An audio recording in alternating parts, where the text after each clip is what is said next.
Tirupati RC road చిగురువాడలోని Delhi public స్కూల్లో మత్తు పదార్థాలు మాదక ద్రవ్యాలపై అవగాహన నిర్మూలన కార్యక్రమాన్ని డిసెంబర్ 18వ తేదీ మధ్యాహ్నం 2 గంటలకు తిరుపతి జిల్లా విద్యాశాఖ మరియు రీచ్ గ్లోబల్ ఫౌండేషన్ల ఆధ్వర్యంలో నిర్వహిస్తున్నట్లు నిర్వాహకులు తెలియజేశారు.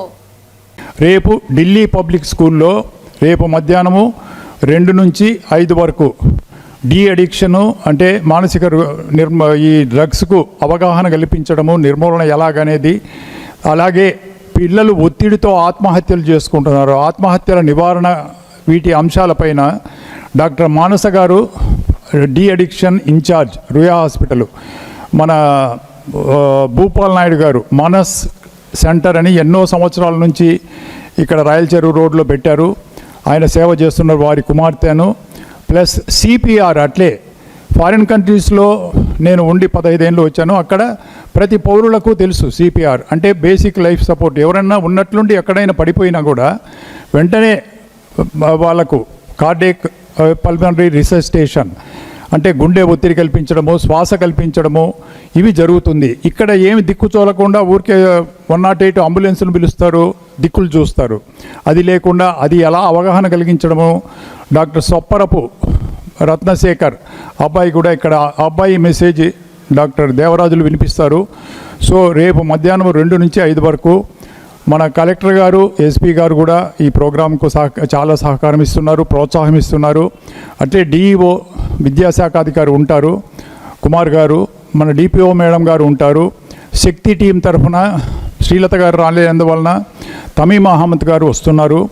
వీరందరి సహకారంతో ఇక్కడ నాతో కూర్చున్న సోదరులు మురిమేకల దేవరాజులు విద్యాశాఖ అధికారుల నుంచి, అట్లాగే సుధాకర్ నాయుడు, మానస, మీ అందరి ముఖ్యంగా సహకారంతో దీన్ని హైలైట్ చేసి సమాజంలో ఇది ఒక్కరోజు సమస్య కాదు, దీన్ని ప్రోగ్రాం కంటిన్యూ చేద్దాం అక్కడక్కడ. మీ అందరి సహకారం కోరుతూ వందే మాతరం, జై హింద్. రమేష్ నాథ్ సార్ వల్ల ఇప్పుడు రేపు ఈ ప్రోగ్రాం మేము చేస్తున్నాము ఢిల్లీ పబ్లిక్ స్కూల్లో, రీచ్ గ్లోబల్ ఫౌండేషన్ ద్వారా చేస్తున్నాము. ఇప్పుడు ఈ మత్తు పదార్థాలు అనేటివి పెద్దవాళ్ళకే కాకుండా చిన్నపిల్లలకు కూడా చాలా ఈజీగా అందుబాటులోకి వచ్చేసాయి.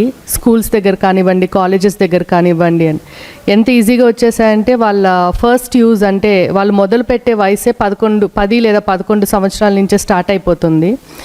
అంత చిన్న వయసులో మొదలుపెట్టిన తర్వాత చాలా ఫాస్ట్గా వాటికంతా వాళ్ళు అలవాటు పడిపోతున్నారు, అడిక్ట్ అయిపోతున్నారు. సో వాటి వల్ల వచ్చే శారీరక సమస్యలు కానీ, మానసికమైన సమస్యలు కానీ, సామాజిక సమస్యలు కానీ, ఆర్థికపరమైన సమస్యలు కానీ ఏవైతే ఉన్నాయో వాటి గురించి రేపు నేను మాట్లాడతాను.